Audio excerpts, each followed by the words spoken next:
Bismillahirrahmanirrahim. Assalamualaikum warahmatullahi wabarakatuh.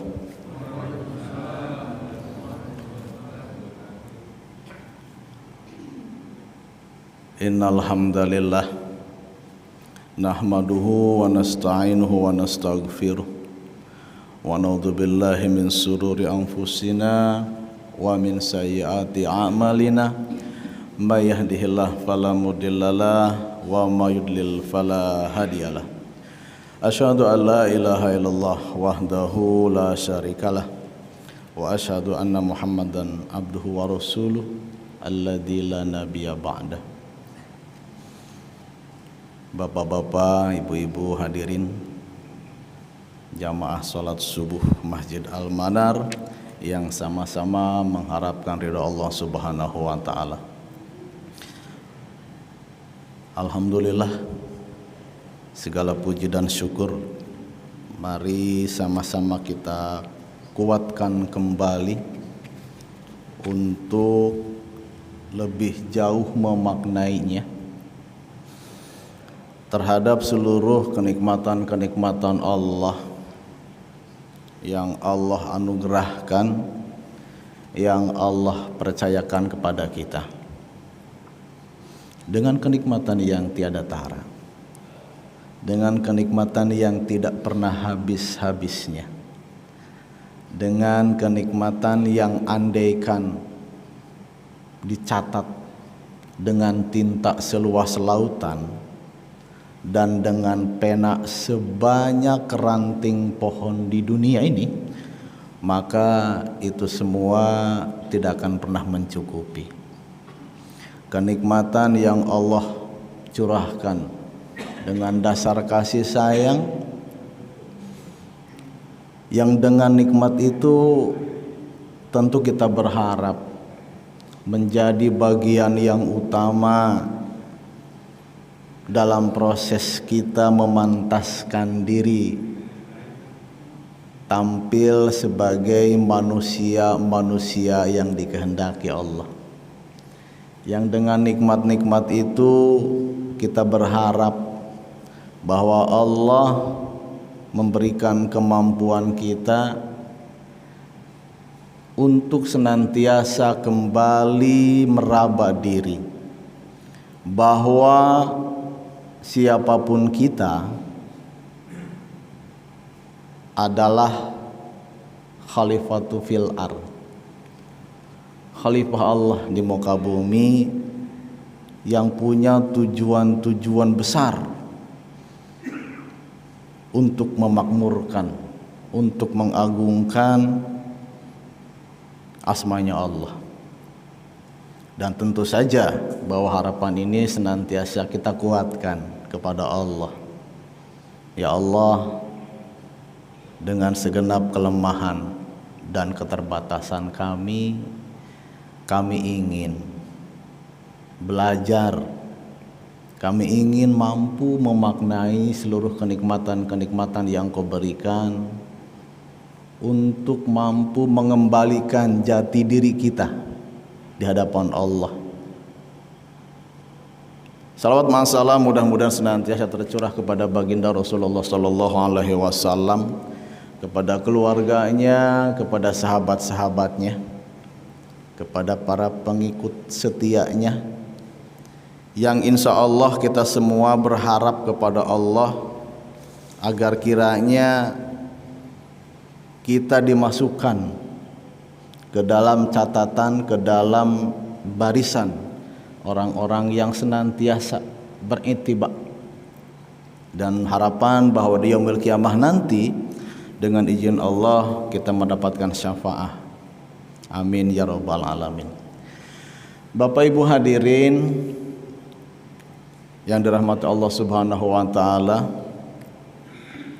per hari ini di bulan Zulhijjah sudah tanggal berapa? Per hari ini Zulhijjahnya tanggal 4.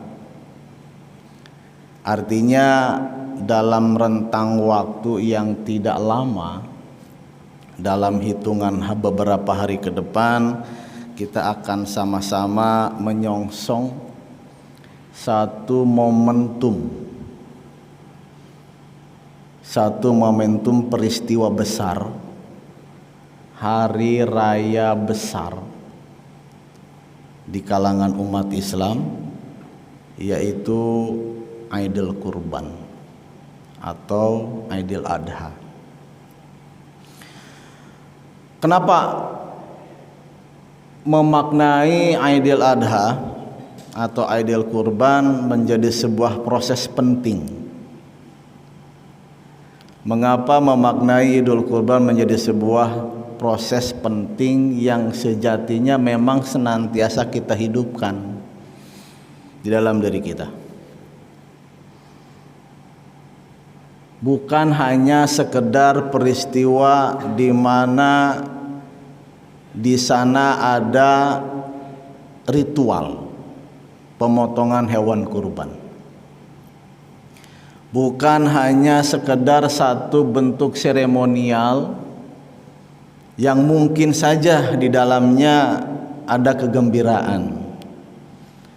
Tetapi lebih jauh dari itu, Idul Kurban adalah satu pesan.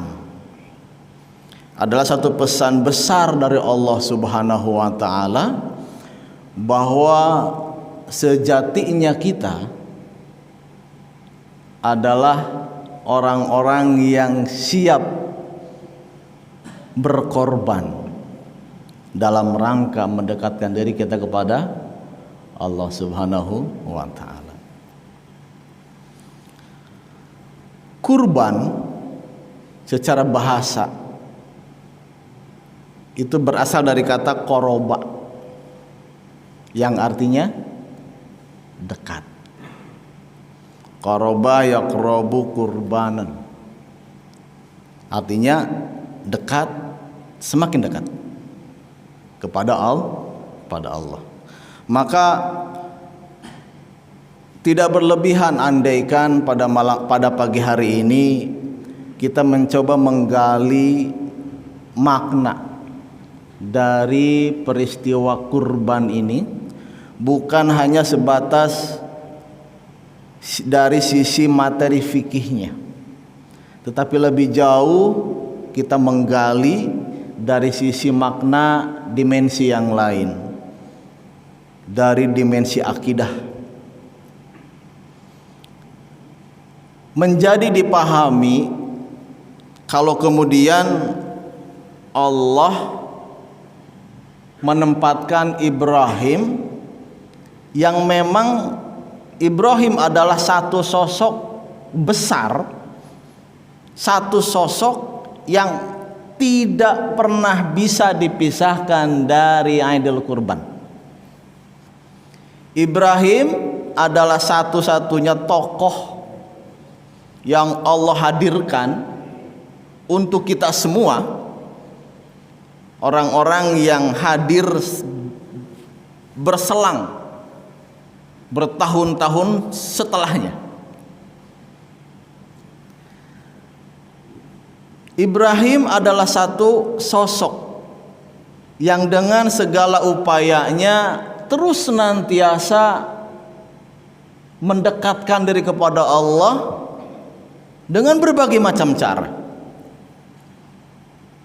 Berbicara Ibrahim adalah berbicara tentang satu panutan, satu tokoh, satu acuan di dalam kehidupan beragama, wabil khusus Islam.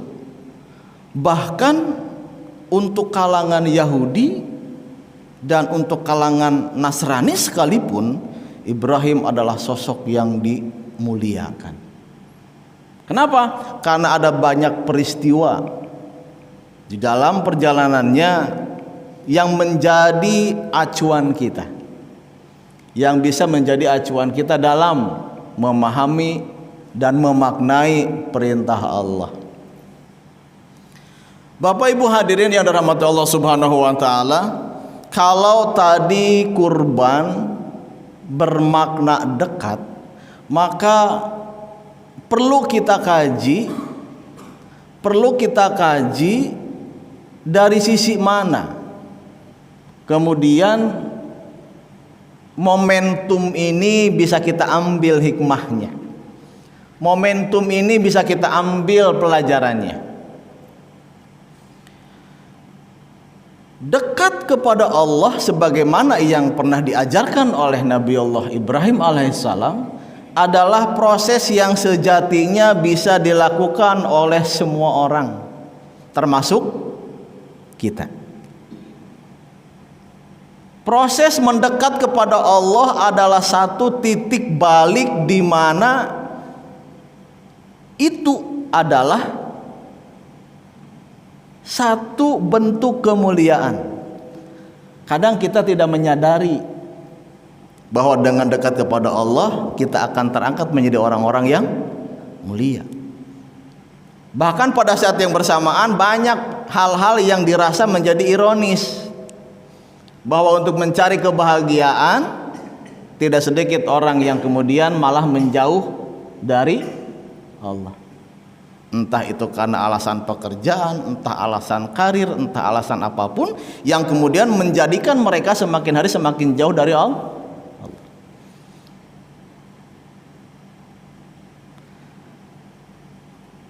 Dekat dengan Allah adalah satu proses di mana kita naik derajat, naik penilaian Allah. Dan tentunya proses untuk mendekat bukan perkara yang mudah, apalagi kalau dikaitkan kepada Allah.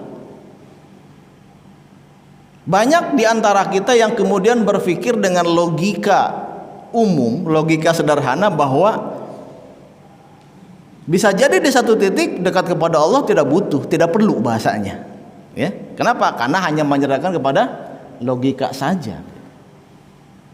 Sehingga tidak jarang kita temukan bahwa bahkan seorang muslim pun bahasanya gitu ya, banyak yang kemudian mengabaikan tugas, kewajiban, bahkan mungkin syariah kalau berbicara secara global. Dalam rangka apa? Dalam rangka mencari kebahagiaan. Nah, di titik inilah kemudian Ibrahim menjadi satu acuan untuk kita semua, bahwa kalau berbicara Ibrahim teramat banyak pelajaran dan hikmah yang bisa kita ambil, baik dalam proses bagaimana Ibrahim memurnikan tauhid, bahkan walaupun harus berseberangan dengan orang tuanya, bapaknya Azar. Bapaknya Ibrahim itu pembuat patung yang kemudian disembah. Ketika Ibrahim menyampaikan pesan Allah dengan dasar kasih sayang, itu ditolak, bahkan sampai kemudian diusir. Sisi yang lain, Ibrahim adalah sosok yang mampu menempatkan diri, melakukan pengorbanan dan kepatuhan kepada Allah dengan level yang sangat-sangat tinggi. Sangat tinggi itu kalau kita coba bandingkan dengan kita hari ini bahasanya.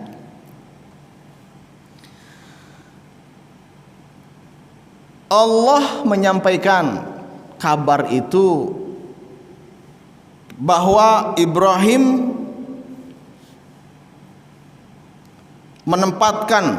Allah menempatkan Ibrahim sebagai umatan qanitalillah, umat yang tunduk patuh sepenuhnya kepada Allah. A'udzubillahi minasyaitonirrajim. Bismillahirrahmanirrahim. Inna Ibrahim kana ummatan qanitalillah hanifa walam yakum minal musyrikin.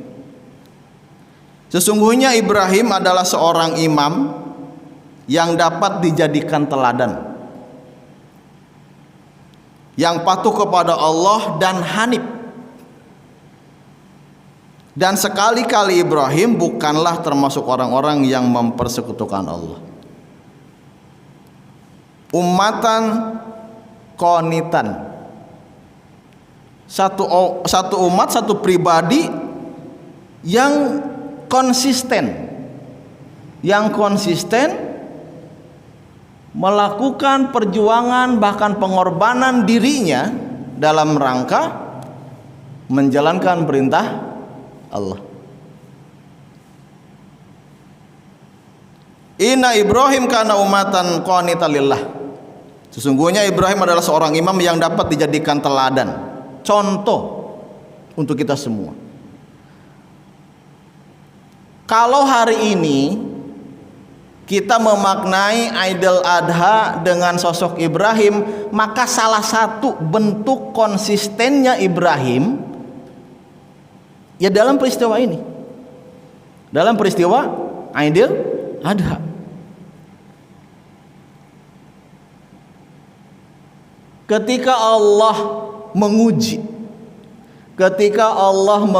Ibrahim, setelah Ibrahim melakukan proses jual beli kepada Allah, jual beli dalam arti akidah, dalam jual beli dalam arti penyerahan diri kepada Allah, maka Allah menguji Ibrahim dengan berbagai macam ujian.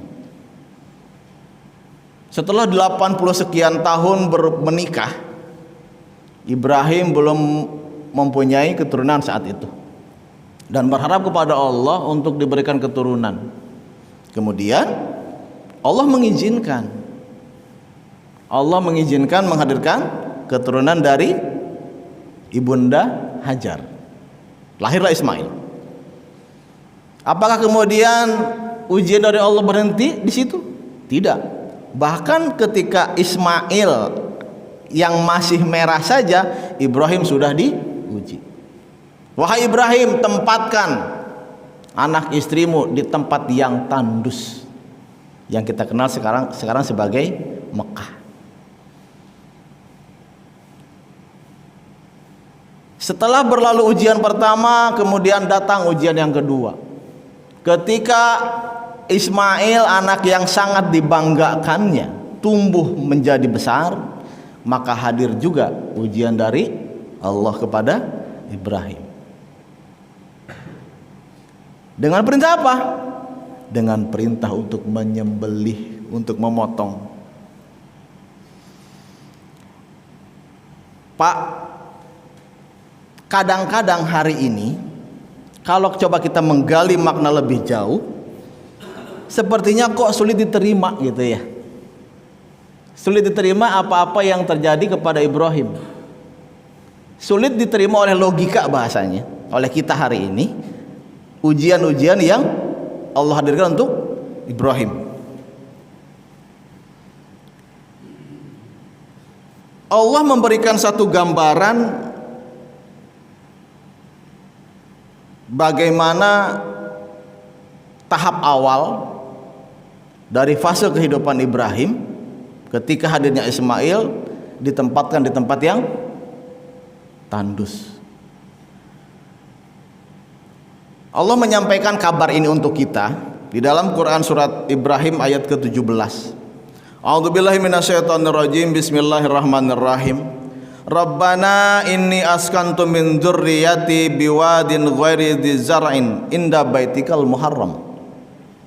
Ya Allah, sesungguhnya aku telah menempatkan sebagian keturunanku di lembah yang tidak mempunyai tanaman-tanaman di dekat rumah Engkau. Rabbana liyuqimus sholata faj'al afidatam minan nas tahwi ilaihim warzuqhum minas samarati la'allahum yashkurun.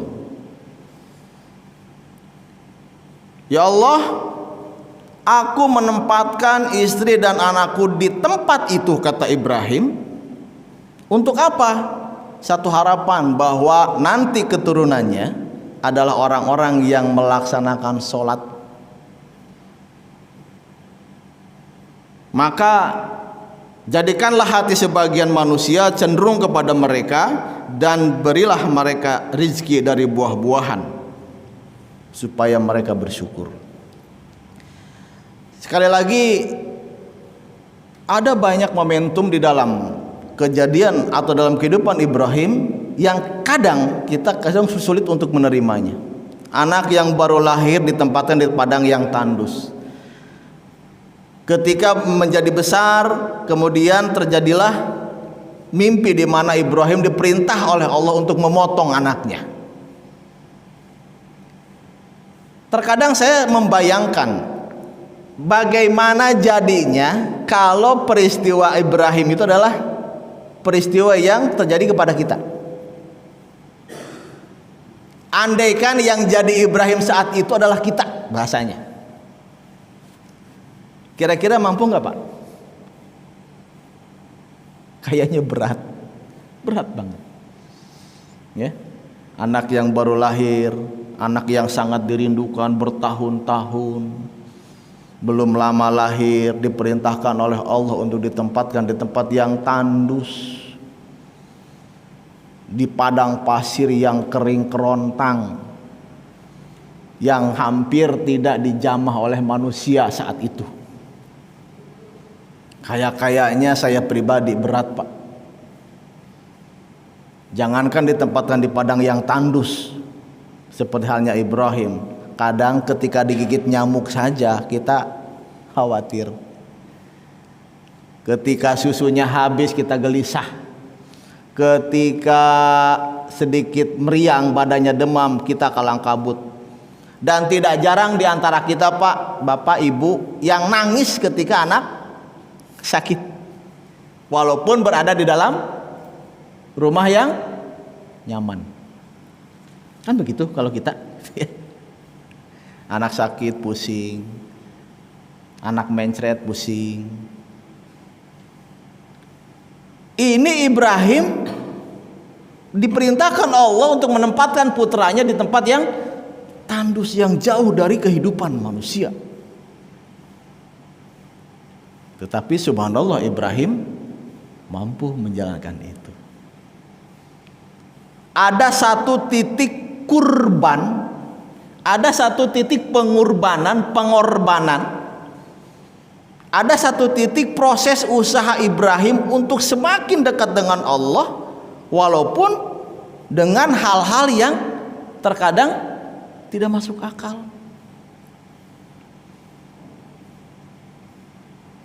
Sungguh pun kita belum sampai di level itu. Paling tidak ketika kita paham, ketika kita mengerti bahwa ada upaya yang memang harus dipaksakan dari kita untuk semakin dekat dengan Allah, mudah-mudahan terbuka peluang-peluang itu. Terbuka kesempatan kita untuk ya sedikit banyak di level yang paling rendah bahasanya gitu ya. Itu bisa berproses di titik itu.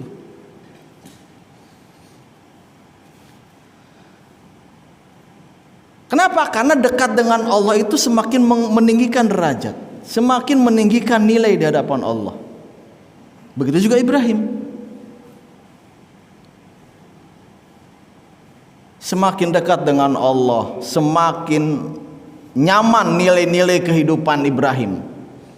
Kadang hari ini kita nyaman itu lebih kepada hal-hal yang sifatnya physically, rumah yang nyaman, atau apalagi kira-kira yang membuat kita nyaman, gaji yang besar, kan begitu, tempat yang nyaman, gaji yang besar, istri yang cantik, kan begitu. Kebanyakan kan kita begitu, gitu ya. Lebih kepada hal yang sifatnya physically. Tetapi Ibrahim saat itu sudah tidak lagi bersandar kepada hal-hal yang sifatnya fisik. Karena Ibrahim sangat memahami bahwa ada satu titik di mana ketika manusia semakin dengan Allah, semakin dekat dengan Allah, maka akan semakin menenangkan. Menenangkan dalam arti mampu menjalankan fitrah ilahiyahnya. Mampu menjalankan fitrah ilahiyahnya.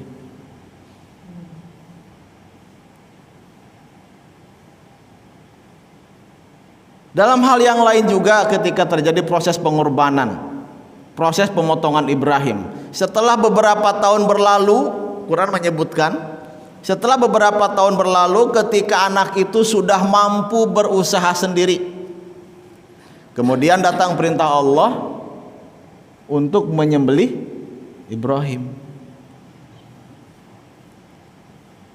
Perhatikan Pak, dialog yang indah antara Ibrahim dengan anaknya. Dalam ayat disebutkan, ya bunayya inni ara fil manam, kata Ibrahim, wahai Ismail anakku, sesungguhnya aku melihat di dalam mimpiku, aku menyembelih engkau, aku memotong engkau atas perintah Allah. Ini arafil manam ana adzbahuka fanzur madza tara. Maka kira-kira bagaimana pendapat engkau? Mungkin kalimat itu kalimat yang kalau dibaca sepintas ya biasa saja. Tetapi ketika kita gali lebih jauh, di sana ada satu pesan bahwa ada konsep komunikasi, ada konsep dialog, ada proses pendidikan yang berjalan dengan sangat baik walaupun tanpa didampingi Ibrahim ya. Artinya Siti Hajar mampu menempatkan Ismail menjadi orang-orang yang terus belajar memahami nilai-nilai Islam, sehingga ketika Ibrahim menyampaikan pesan tadi, maka apa jawaban Ismail? Ya abati fa'al ma tu'maru. Ayah, segera laksanakan perintah Allah itu. Ya abati fa'al ma tu'maru satajiduni insyaallah minas sabirin. Mudah-mudahan ayah bisa melihat aku menjadi orang-orang yang sabar. Luar biasa Pak, Bu, luar biasa. Kita tidak tahu bagaimana proses Ibunda Hajar memberikan pengarahan, memberikan ajaran kepada Ismail sampai muncul satu tekad, sampai muncul satu karakter bahwa ketika datang perintah Allah, Ismail menyambut dengan gembira. Pak, wahai bapak, suruh anakmu untuk pergi ke luar kota, bahasanya. Kalau di kita ya misalnya, itu belum tentu kita bisa menjawab sebagaimana jawaban Ismail atau sebagaimana jawaban Ibrahim.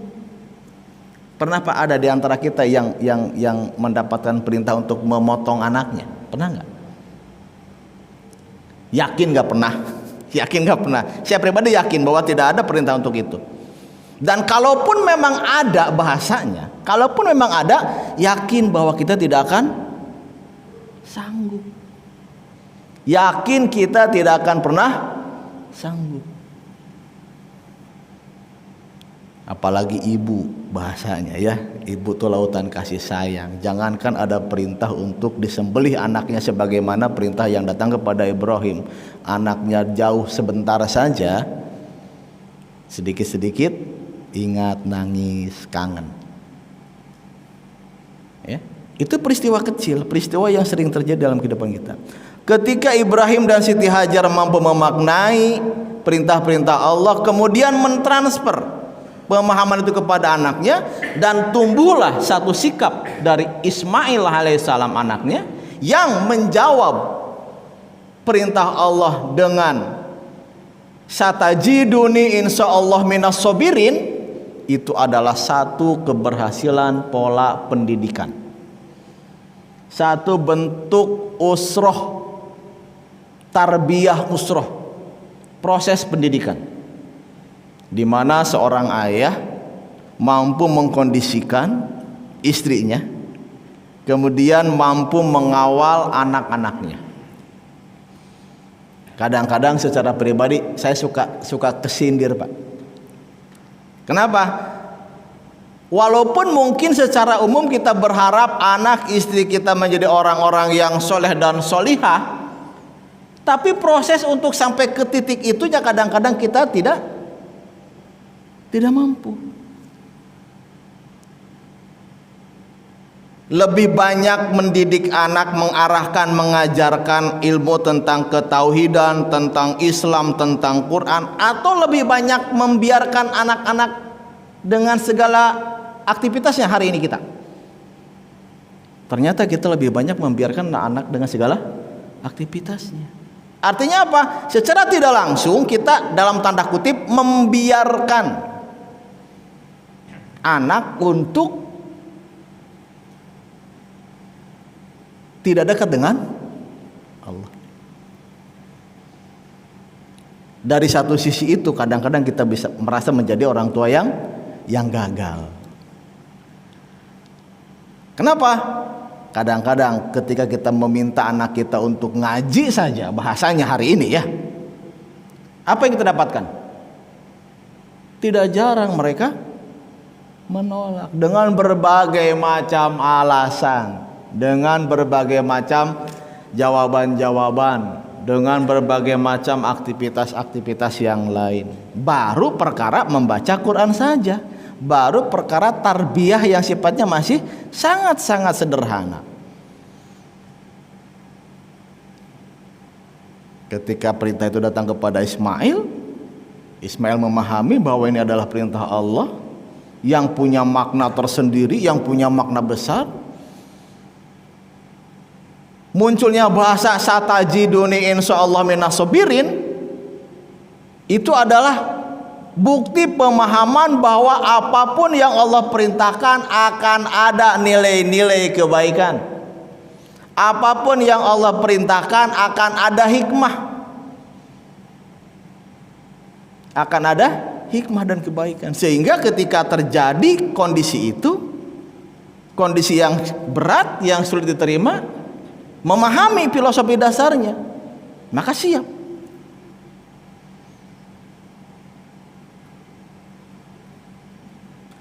Siap untuk menjalankan perintah Allah dalam konteks yang sederhana lah bahasanya. Nah, terkait dengan itu tentu kita berharap juga bahwa Allah memberikan kemampuan kepada kita untuk berproses sebagaimana Ibrahim memproses anaknya, sebagaimana Ibunda Hajar memproses Ismail, sehingga satu titik ketika tumbuh besar itu terlihat bukti dari kesolehannya, terlihat bukti ketundukannya, terlihat bukti bahwa memang Allah yang menjadi prioritas kehidupan kita. Makanya perlu didekati, makanya perlu kurban. Bisa jadi dalam konteks kekinian, Pak, kalau kita melihat bahwa idul kurban adalah sebuah proses pendekatan dari kita kepada Allah, bisa jadi dalam tuntutan dari itu adalah bagaimana hari ini kita bisa melepaskan diri kita dari keterikatan kepada sesuatu di luar Allah. Kenapa hari ini kita masih berat? Karena kita masih terikat dengan apa? Dengan dunia. Masih terikat dengan apa lagi? Dengan hawa nafsu. Masih terikat dengan apa lagi? Masih terikat dengan kecintaan yang lain. Sehingga kadang kita sulit untuk berproses mendekatkan diri kepada Allah dalam bentuk yang lebih tinggi. Ya kan? Maka perlu dilakukan upaya atau usaha latihan untuk melepaskan diri dari kepemilikan. Syariatnya ketika kita mengeluarkan uang untuk berkurban, entah itu mungkin kambing, entah itu mungkin sapi dengan nominal sekian misalnya, itu juga bagian dari proses bagaimana kita melepaskan keterikatan kita, rasa kepemilikan kita terhadap uang lah diantaranya yang paling real hari ini. Berapa rata-rata harga kambing di sini, Pak? Anggaplah di angka 3,5 juta misalnya, yang standar. Kalau memang kita ingin berkurban, kalau kita ingin mendekat kepada Allah, kan mau tidak mau gitu. Mau tidak mau harus mengeluarkan uang sejumlah harga hewan kurban. Kan begitu dalam realnya seperti itu. Dalam momentum ini kita dituntut untuk mengeluarkan, melepaskan diri kita dari kecintaan terhadap apa yang kita miliki, terutama bab keuangan misalnya dalam hal ini. Uang itu tidak kemudian kita kelola sendiri, tetapi kita lepaskan, kita ganti dalam bentuk hewan binatang kurban. Untuk apa? Untuk mencoba mendekatkan diri kepada Allah.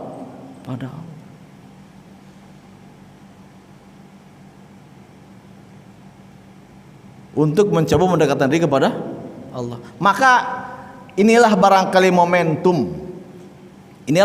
momentum yang secara spesifik itu mendorong kita untuk mendekatkan diri kepada Allah. Dengan apa? Dengan berkurban. Yang mudah-mudahan ketika proses kurban itu terjadi, kita keluarkan. Mudah-mudahan nanti ke depannya seiring waktu ada proses, kita pun mulai sedikit-sedikit melepaskan daripada keterikatan kecintaan kepada dunia. Bukan tidak boleh, Pak. Bukan tidak boleh mencintai dunia, bukan. Tapi ada satu saat di mana Allah hanya ingin ditempatkan menjadi satu-satunya yang dicintai. Allah ingin kita dekat kepada Allah dibandingkan dengan yang lain.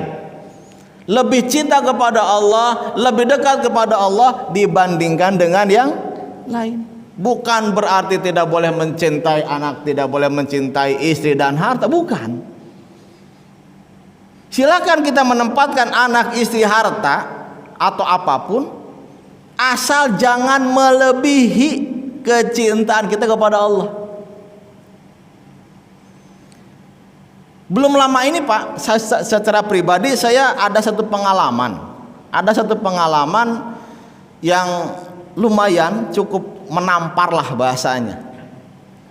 Saya dihadapkan kepada satu kondisi di mana hati gelisah, pikiran kacau, kemudian banyaklah hal-hal yang menjadi beban di dalam diri saya. Sekian lama saya coba mencari solusinya. Sekian lama saya bertanya bahkan kepada Allah dalam beberapa solat. Dalam beberapa solat hajat atau mungkin solat istiqoroh terhadap permasalahan yang dihadapi gitu. Itu kemudian Allah memberikan satu pesan yang langsung dirasakan oleh jiwa saya, bahwa kondisi ini terjadi, kegelisahan ini terjadi, cemas, gelisah, resah dan lain-lain. Seakan-akan Allah menyampaikan kepada saya itu begini, itu semua terjadi karena kamu lebih mencintai sesuatu daripada aku, kata Allah. Kadang kita tidak sadar ketika mencintai istri, mencintai anak, atau mencintai hal-hal yang lain yang lebih mendominasi hati kita, sehingga seakan-akan di sana tidak ada hadirnya Allah, di sana tidak ada peran Allah. Pada saat itulah kemudian ketika bertanya kepada Allah, meminta bagaimana solusinya, maka Allah sampaikan pesan secara langsunglah bahasanya gitu ya. Itu semua terjadi karena kamu menempatkan aku sama dengan kecintaan kepada yang lain. Oh, ternyata itu yang menjadi titik permasalahan. Nah, di sanalah berusaha mencoba untuk lebih mendekatkan diri kepada Allah, untuk lebih berusaha mencintai Allah dengan mengkaji ayat-ayat Quran, dengan memahami ayat-ayat Quran, dengan terus mencoba melakukan perbaikan-perbaikan, alhamdulillah kemudian permasalahannya menjadi sedikit berkurang. Kemudian tidak lagi menjadi sebab bentuk masalah yang mencekam. Itu juga bagian salah satu dari sekian banyak cara Allah menyampaikan pesan kepada kita bahwa kecintaan dan keberpihakan kita sebagai manusia tetaplah menjadi nomor satu untuk kecintaan kepada Allah. Ya, itulah gambaran dari bahasa ummatan qanita lillah. Seseorang yang mencintai Allah lebih daripada hal-hal yang lain, dan itulah yang telah Nabi Allah Ibrahim laksanakan, dan mudah-mudahan kita semua menjadi pribadi-pribadi yang mampu menangkap pesan itu dengan baik, yang kemudian coba kita aplikasikan di dalam kehidupan kita, sehingga pada akhirnya dalam banyak kesempatan Allah menyampaikan kepada kita bahwa sungguh terdapat suri tauladan yang baik bagi kamu dari dalam diri Ibrahim. Sungguh terdapat suri tauladan yang baik bagi kamu wahai manusia pada diri Ibrahim. Mudah-mudahan sedikit kajian yang disampaikan menjadi sebuah penguat untuk kita bahwa kita semua punya kesempatan yang sama untuk terus memantaskan diri kita menjadi pribadi-pribadi yang dicintai Allah. Walaupun mungkin tidak sampai kepada level Ibrahim, tapi paling tidak kita bisa berusaha untuk bisa menjadikan kehidupan hari esok kita menjadi lebih baik lagi dari hari ini. Insya Allah itu saja yang bisa disampaikan. Kurang dan lebihnya mohon maaf. Al-haq min rabbik, yang benar itu datang dari Allah. Mudah-mudahan kita senantiasa dikuatkan, dan yang salah datangnya dari saya pribadi dan saya mohon maaf. Aqulu qouli hadza astaghfirullahaladzim li wa lakum. Assalamualaikum warahmatullahi wabarakatuh.